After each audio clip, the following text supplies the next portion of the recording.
6 years ago, I was stuck. I was eating healthy, I was working out 5 to 6 days per week, but my body hit a plateau after losing quite a bit of weight the first 1 to 2 years in my fitness journey. I had stalled. I was not getting leaner, I was working hard, and honestly, I started to believe that something was just wrong with me. But once I figured out a few key shifts, both in my habits and my mindset, I transformed my physique while eating more food and working out less. I am leaner and weigh less and have more muscle on my body than I did 5 to 6 years ago, and eventually even stepped on a bodybuilding stage last year. And I won 3rd place in my first bikini show. So in this video, I want to show you my exact step-by-step process on how I achieved a lean physique and how you can copy it so you can see results even if you've been stuck for months or years. We're going to break down the basics, calories, macros, training, but we're also going to break down the mindset mistakes that keep women in the cycle of constantly starting over. Without further ado, let's jump right into it. Section number 1 is you need to start with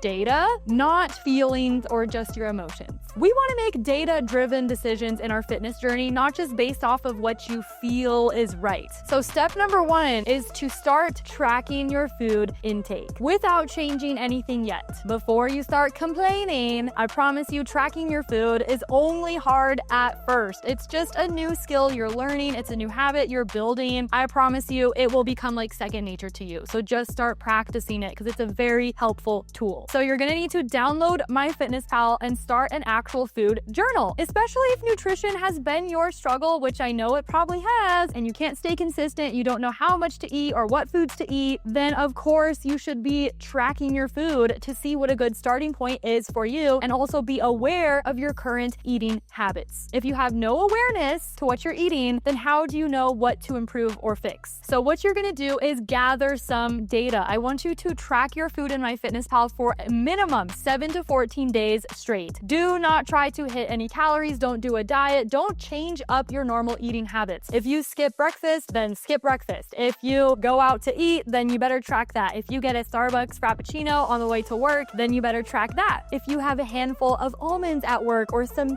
candies at work that you think don't have calories, you better track that. What you're doing in this first 1 to 2 weeks is you are gathering data and you are building awareness about your current eating habits, and I promise you, it is a very eye-opening experience, especially if you've never tracked your food before. Make sure you are using a food scale. You are not guesstimating here. You're not using cups. You're actually weighing out in grams and ounces the food you eat. If you're afraid of a food scale, don't be, okay? You're used to using measuring cups. Those measure volume and a scale measures weight. It's just a different form of measurement, and it's actually a more accurate way to measure your food. Most women who are not losing weight, who are not losing body fat, are either eating too little sporadically or they're overeating without even realizing it, especially on the weekends. Here's the thing, you could be eating small portion sizes but still consuming a lot of calories because the things you're consuming are very calorically dense. You don't have to consume big, huge portion sizes to be consuming a lot of calories. When you don't have structure with your nutrition, you don't have results. You're more overwhelmed, you're not planning ahead, so you just go throughout your day with no plan, so you just eat whatever you have, or you're super hungry, you never meal prepped or planned your food, so of course you just go to the drive-thru, or when you're super emotional or tired, you just reach for those chips, because again, you have no plan and no structure. Here's the thing, if you want specific results, then you can't just be random with your nutrition and expect to see the progress you're looking for. Eating healthy isn't enough anymore, especially if you are someone who's been on this journey for 1, 2, 3 years. You're not really a beginner anymore. It's time to really take it to that next level and add more structure if you truly want to transform your physique. If you struggle with tracking your food, you have a weird mindset with it, I understand, because I used to be that girl that was very obsessive with it, and I would feel very guilty if I didn't hit my macros or if I went over my calories, but I realized that had nothing to do with the tracking itself and had everything to do with the relationship with myself and my own mindset towards it. If you're constantly beating yourself up and you're expecting yourself to be perfect and you're afraid of failure and you have all of these negative mindsets that you're struggling with, then you are going to struggle with tracking your food. So you got to do the inner work to work on this mindset, because I promise you, tracking your food does not have to be an emotional thing at all. When you fully love yourself, it's not an emotional thing, because tracking is not about judgment. It is about awareness. Your body is not the enemy. Your habits are just misaligned right now, and tracking is a tool tool that helps you get to your goals faster. It builds self-awareness with your nutrition habits and tells you what you need to work on to get the results that you have. This is a tool that makes sure you're eating enough food to reach the goals that you have, not to restrict yourself. By the way, if you're getting value from this video, please hit that subscribe button. I have a goal of getting to 5,000 subscribers, and don't forget to hit that notification bell.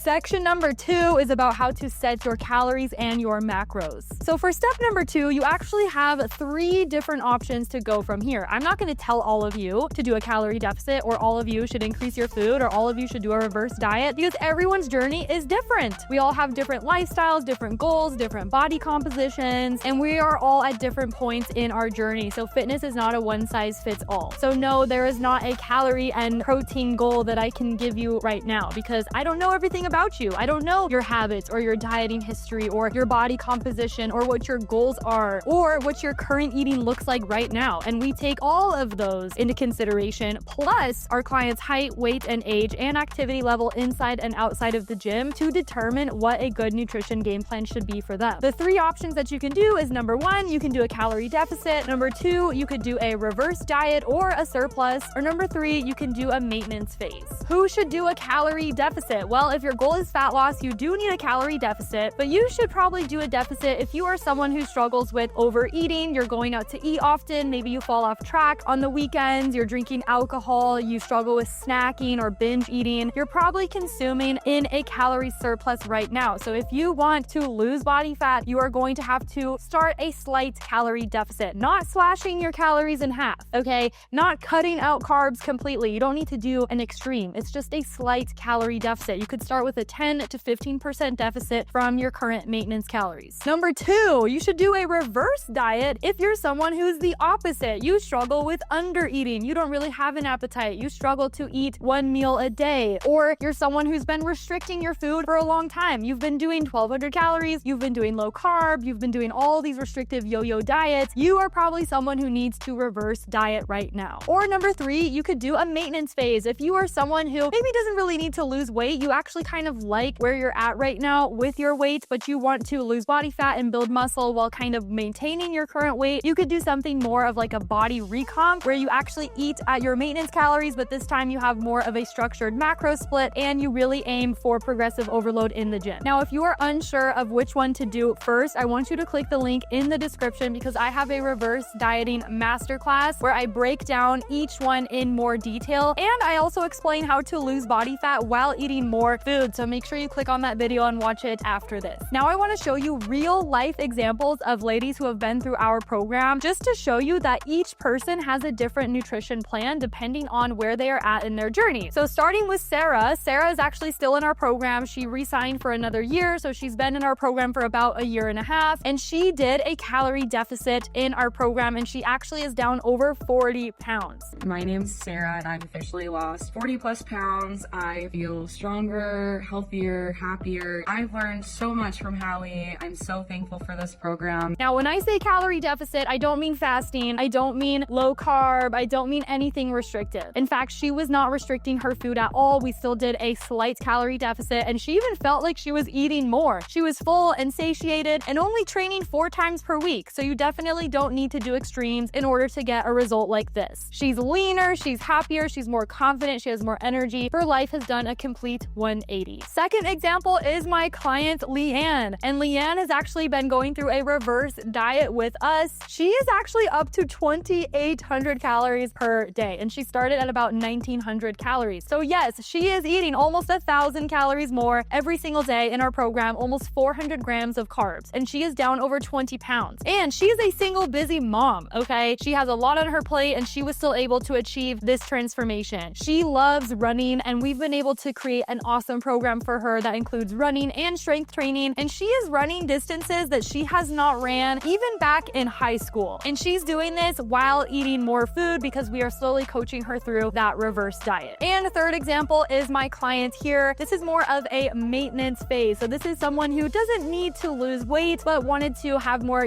visible ab definition, build muscle, lose some body fat while kind of maintaining that same weight, and also get leaner and more defined looking without gaining excess body fat. So no, as you can see, it's not about doing intermittent fasting or low carb or 1,200 calories. It's about fueling your your body strategically and having the right game plan for you so you can actually see results. Section number 3 is all about strength training. If you want to get lean, then you need to be strength training minimum 3 to 4 times per week. You don't need more than that either. You should not be doing 6, 7 workouts per week. That's way too excessive. Start prioritizing lifting weights, because if you want that toned and lean look where you have muscle definition, that comes from lifting weights, not from cardio itself. I am not bashing on cardio before you come for me in the comments, okay? You can have a good balance of the two. We have clients in our program who train for marathons. What I am saying though, if your goals are to get leaner, you want to be toned, you want to look, defined, grow your glutes, that happens with strength training. So that needs to be the main focus of your training. Now, of course, you can sprinkle in some cardio here and there when it is necessary, or if that is your goal, if you're more of an endurance athlete, you want to run a marathon, then of course you should be training for cardio as well. I mention this though because a lot of women think that if you want to get leaner and more toned, they just instantly do an hour on the elliptical every day without really knowing the science behind it. So no cardio cups in the comments for me, please. You want to focus on upper body and lower body splits, but it also depends on how many days you're training. So if you want to train for 3 days per week, then I actually recommend doing 3 full body days. If you want to train 4 times per week, then you could do 2 lower and 2 upper, or you could do 1 upper, 2 lower, and 1 full body. It really all depends on your goals and your recovery and also your schedule. There are many different splits that can work, but the best one is going to be the one that works for you. Don't just copy what someone else is doing. Don't just copy a fitness influencer's workout online because you want to look like her. What works for someone else might not always work for you. For example, our client Janelle here is on a 4-day split at home with dumbbells only. She's down over 20 pounds, and this was done with only at-home workouts, no gym. This is what works best for her. She's in her 60s and she is crushing it. My client Sarah got this transformation. She lost 50 pounds doing 3 workouts per week. Literally only 3 workouts per week and no cardio. My client Emily here, she did a 5-day split. She loved working out. She had the time for that. So she actually lifted weights 5 times per week. So as you can see, everyone is different and not everyone should do a 5-day split or a 3-day split. It's going to be what's up to you. And another thing that you need to pay attention to as well is, again, your recovery. If you are constantly sore all the time and you can't even train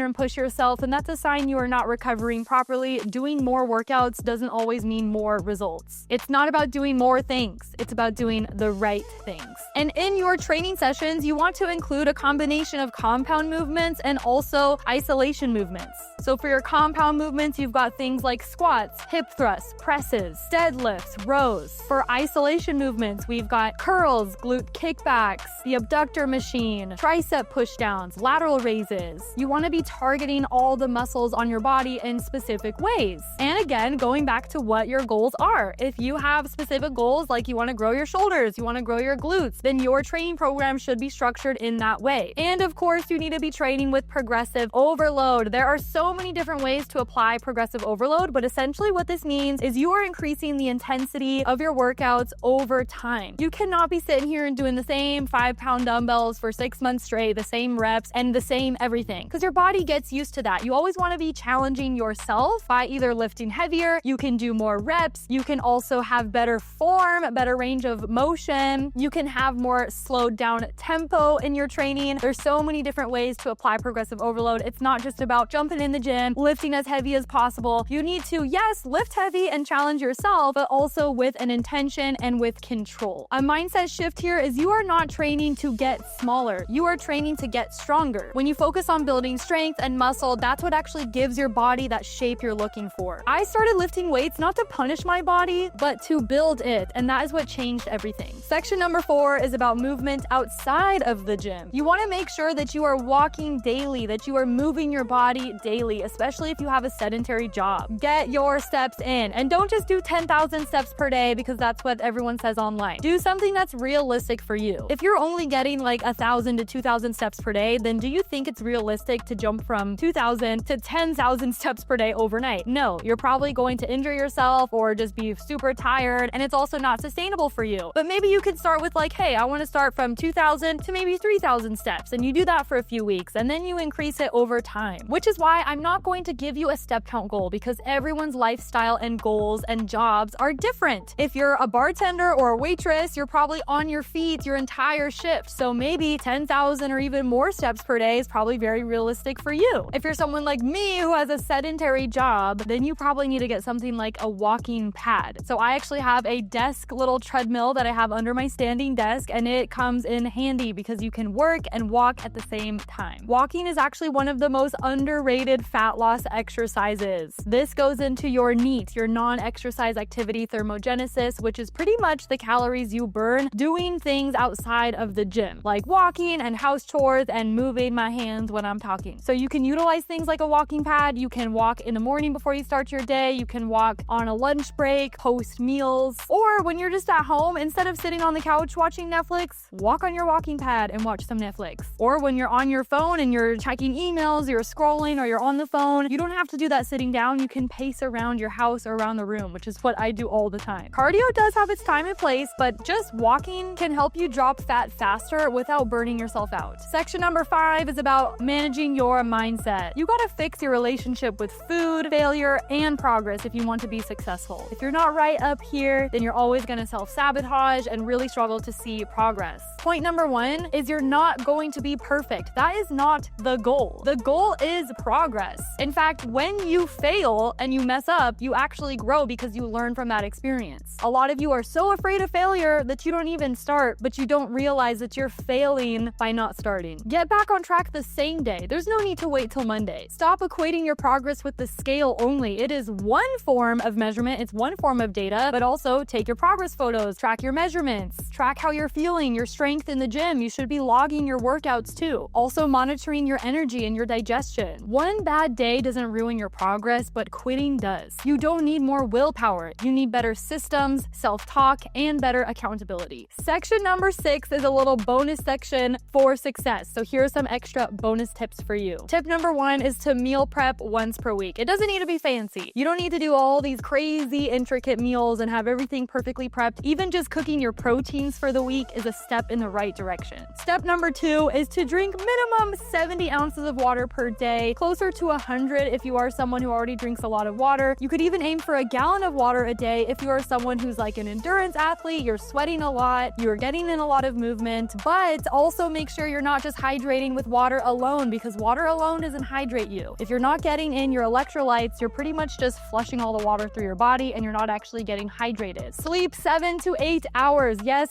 sleep does help. It's very, very important. And it actually matters more than you think. Next tip is to get accountability. If you feel that you keep falling off track and you can never stay consistent, you're probably lacking accountability in your life, which is why I have a coach for myself. Even after doing this journey for 8 years, I've been with my current coach for the last 2.5 years because we were not meant to do the journey alone. You literally need accountability and support and guidance in the journey if you want to be successful. And lastly, celebrate the non-scale wins. A new PR, you went down a notch in your belt. You chose hitting your protein goal over binging on cookies. That is all progress. If this helped you, but you are ready for more and you really want to learn how to lose body fat and build muscle without restricting yourself, then like I mentioned, click the link in my description. I have another free video for you, and it is a full reverse dieting masterclass. Remember,